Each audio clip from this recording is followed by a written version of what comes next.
নমস্কার ফ্রেন্ড, আমার নাম সৌমেন চক্রবর্তী, আমি শিলিগুড়ি থেকে এসেছি। আপনারা দেখছেন যে এটা হচ্ছে জলপাইগুড়ি ডিস্ট্রিক্টের কি জায়গার নাম? গজলডোবা।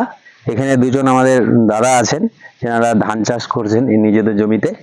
তো এনারা জমিতে যখন ধান চাষ করেছিল, তো 1 মাস আগে ভুয়াস্ত্র সুপার, ইন্ডিয়া গ্রো ভুয়াস্ত্র সুপার আর ইন্ডিয়া গ্রো অলিভ সুপার 16 আর গ্রো ম্যাজিক অ্যাডভান্স, এই 3টা প্রোডাক্ট ইউজ করেছিল।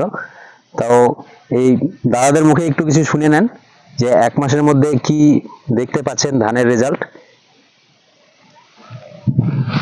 বলো একটু বলো দাম কিরকম লাগাইছিলি? দাদা আপনার নাম কি? আমার নাম সৌর মন্ডল। আচ্ছা দাদা আপনার নাম? আমার নাম শিশির সরকার। এই জায়গাটার নাম কি? গজলডোবা 7 নম্বর। আচ্ছা, গজলডোবা 7 নম্বর, জলপাইগুড়ি ডিস্ট্রিক্ট নাকি? ডিস্ট্রিক্ট। আচ্ছা, আপনি কি লাগিয়েছেন এই ধান গাছে আপনার? এর নাম ইন্ডিয়া গ্রো ভুয়াস্ত্র সুপার। হ্যাঁ 805 না না যে বড় ধান। এই যে